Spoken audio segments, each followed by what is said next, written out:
வணக்கம். இன்னைக்கு நடக்கிற பெரிய பிரச்சனை பார்த்தீங்கன்னா, இந்த ஈரான் வார்னால பார்த்தீங்கன்னா, கச்சா எண்ணெய் க்ரூட் ஆயில் வந்து தட்டுப்பாடு நிறைய கிரியேட் ஆகிருக்கு. இதனால எல்லா நாடுமே பாதிக்குது. இப்போ இந்தியா பார்த்தீங்கன்னா, அதுவும் எஸ்பெஷலி நிறைய பாதிக்கும்.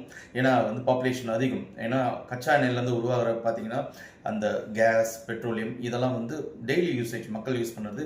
இதெல்லாம் கண்டிப்பாக வந்து ஷார்ட்டேஜ் ஆக போகுது, கிடைக்காம போகுது. இதை பற்றி யாருக்கு நிறைய பேருக்கு அவேர்னஸ் தெரில. பட் ஏதோ நடந்துட்டு இருக்கு அப்படின்னு நினச்சிட்டு இருக்காங்க. நம்ம குழந்தைங்களுக்கும் இது தெரிய மாட்டேது. எந்த ஸ்கூலில் படிக்க வைக்கிறீங்கன்னு கேட்டிங்கன்னா, சிபிஎஸ்சியில் படிக்கிறான், இன்டர்நேஷனல் படிக்கிறான். பட் கேட்டு பாருங்கள், க்ரூட் ஆயில்னா என்ன, க்ரூட் ஆயிலேருந்து என்னென்ன வருதும், க்ரூட் ஆயில்னால என்ன ப்ராப்ளம் ஆக போகுதுன்னு கேட்டால் அதுக்கு எதுவுமே தெரிய மாட்டேது. பெரியவங்களுக்கே சில தெரிய மாட்டேது. தெரிஞ்சுக்குங்க கண்டிப்பாக. ஏன்னா இந்த க்ரூட் ஆயில் ப்ரொடக்ஷன்ஸ் ஸ்டாப் ஆச்சுன்னா இதுலேருந்து வரக்கூடிய பொருள்கள் வந்து நிறைய விஷயங்கள் வந்து க்ரியேட் பண்ணும். நிறைய என்ன சொல்கிறது ப்ராப்ளங்கள் வரும். தெரிஞ்சுக்குங்க. நீங்களும் கண்டிப்பாக நான் வரப்போகிற வீடியோவில் இதை பற்றி சொல்கிறேன், தெரிஞ்சு. கச்சா எண்ணெய் க்ரூட் ஆயில் இதை ராவாக எடுத்துகிட்டு இதை 360 டிகிரியில் வந்து சூடு பண்ணுவாங்க. இந்த மாதிரி இருக்கிற பேரலில், அதாவது பைப்பில் வந்து பண்ணுவாங்க.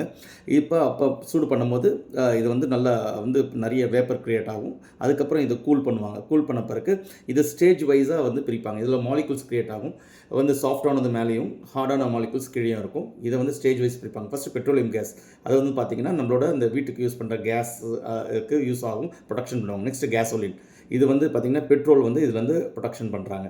அடுத்தது நாப்தா, அது பார்த்திங்கன்னா பிளாஸ்டிக் உருவாக்குறதுக்கு ப்ரொடக்ஷன் மெட்டீரியல் யூஸ் அது வந்து எடுப்பாங்க. அடுத்தது பேராஃபின். பேராஃபின் பார்த்திங்கன்னா ஜெட் அண்ட் ஃப்ளைட்ஸ் கூட பெட்ரோலியத்துக்கு வந்து இதை வந்து ப்ரொடக்ஷன் பண்ணுவாங்க, அது யூசேஜ் பண்ணுறாங்க. அடுத்தது பார்த்திங்கன்னா டீசல் வந்து vehicles 2 wheelers and 4 wheelers and கண்டெய்னர்ஸ்க்கு எல்லாத்துக்கும் யூஸ் பண்ணுவாங்க. நெக்ஸ்ட்டு வந்து பார்த்திங்கன்னா ஆயில் ஃபார் த இண்டஸ்ட்ரியல்.